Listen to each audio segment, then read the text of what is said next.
What's up guys, Tyler here from Titan Fitness, and today we're going to be walking through a chest and shoulders workout that you can do on the functional trainer.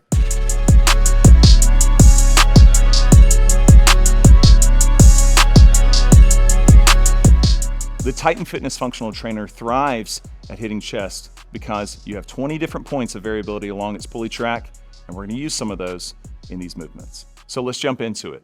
All of these movements, whenever I work out on a functional trainer, I like to use the D handles. They're very versatile, they clip right on, they're comfortable. And first, I like to put the pulleys a little bit high to start to get my chest warmed up, and you'll see why here in just a second. Something that's really important is whenever you set up your functional trainer is to make sure that you're even on both sides. We have the numbers on the pulley track to help guide you. So I'm on setting 3 right now, just above my shoulders. I'm going to set the weight to something that I feel like I can start off with. Starting off light is always smart to get warmed up. You can always raise the weight later to make it more challenging. I'm going to step forward as I grab the D handles. I'm going to allow my chest to go into a stretch position. I have a stable base through my feet. I'm going to flex my glutes and my back muscles to keep my body stable throughout the entire movement. And I'm going to pull my arms across my body, bringing my hands together. As I move back, I want my elbows and my wrists to track in line with the cable. Two main things to focus on is controlling as the muscle stretches into a deep position, and then a full contraction at the top of the movement.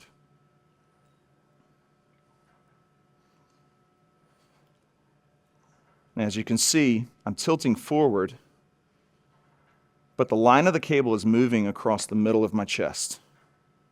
This is great at hitting all of the chest fibers, not any one segment in particular. And now that I'm warmed up, I can move the weight up. So any shoulder setting is going to be pretty good at hitting most of the chest because you can tilt your body forward in order to have the fibers run with the cables along the middle of your chest. But just a simple tweak to hit the lower chest is all I have to do is stand my body up a little bit more upright. And then as you can see, as I bring the cables lower, I'm going to isolate more of the lower chest. So that hits the middle chest and the lower chest, but what about the upper chest? It's really simple. In order to do that, we're going to bring the cable stack down, the pulleys down to about hip height. Again, I'm going to double check my positions. I need to adjust this. So I'm right above 15 in the 14 position. So as I do this, I might need to drop the weight, but it might be just right. A deep stretch in the low position. I'm going to bring the cables up. And as I do that, since my hands and my elbows are moving above my sternum, above my neck position, I'm engaging more of my clavicular head or the upper chest through this movement. Some of you are saying, doesn't that also hit the front delt? It does, but that's okay. The deltoids are really involved in these movements, but that's all right. We're trying to work the whole body, not just one part.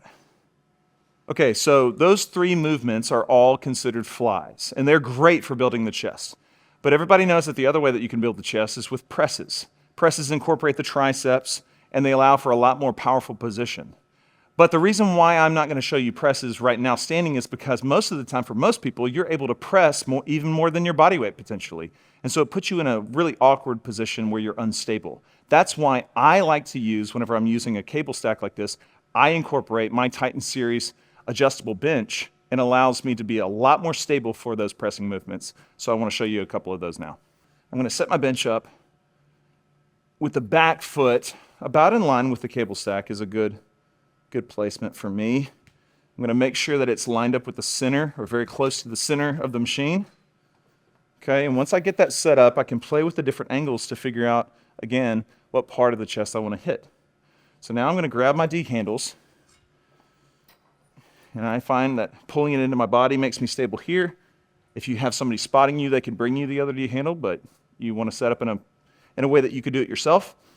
And then I'm going to sit in the bench. Now, a fly is executed whenever my hands are outside of my elbows. I'm going to bring my hands across like I'm flapping my wings, just like that, working the chest.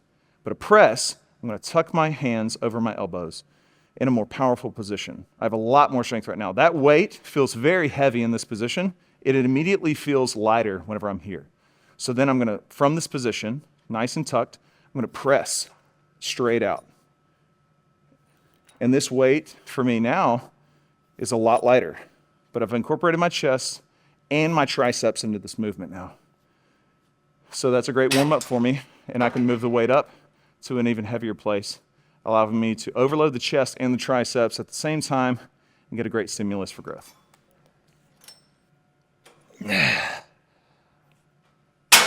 All right, that does it for chest.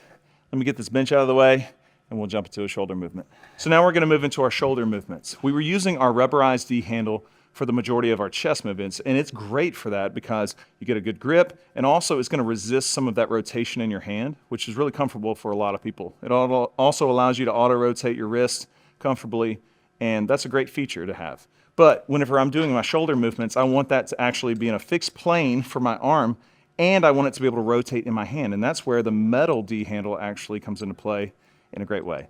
So I'm going to swap these out. I'm going to put the weight at a manageable weight, a little bit lighter, because we're going to be in full arm extension for a front raise. I'm going to have my pulley set up around my knee height. I'm going to step forward and allow the front of my shoulder to be in a full stretch position.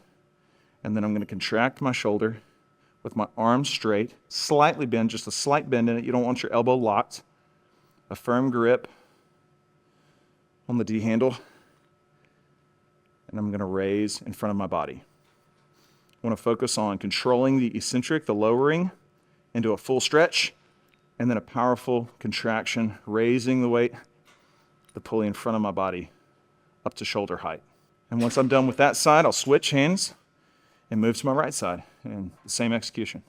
Now, once I'm done with that side, if I wanted to, I could allow that to turn into a drop set circuit where I could continue to switch back and forth from left side to right side, hitting my front delt the entire time and really burn it out.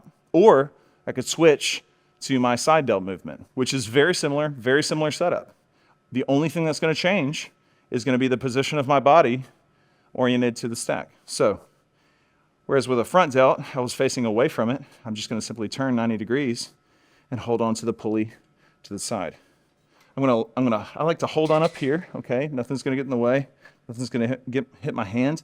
I'm nice and stable. I'm going to lean away from the stack just slightly, okay? I'm going to bring that handle in front of my hip.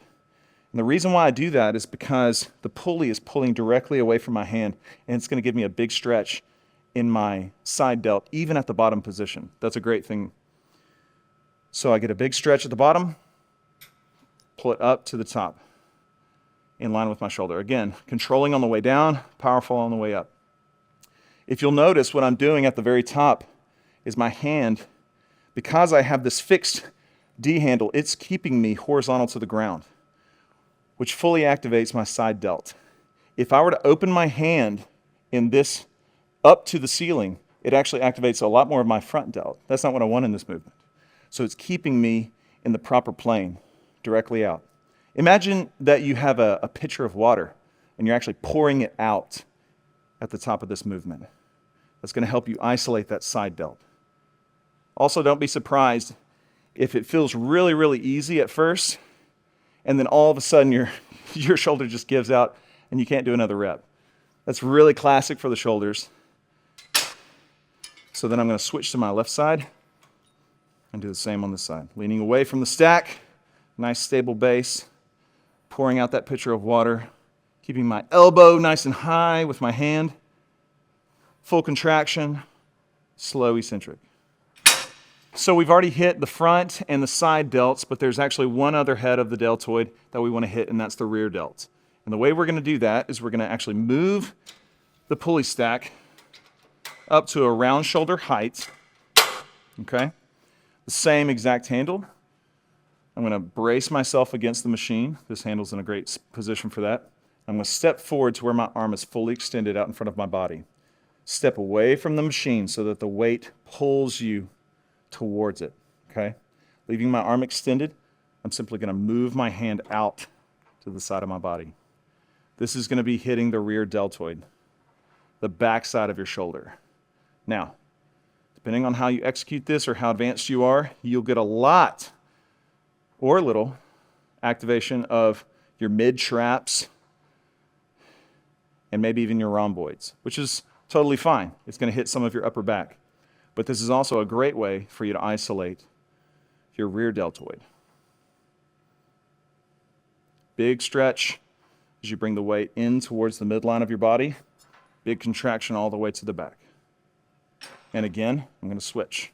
Now, if you love this handle position, benefit of having the dual stack is I could set it up identical on this side, use the handle if I wanted to for my left hand.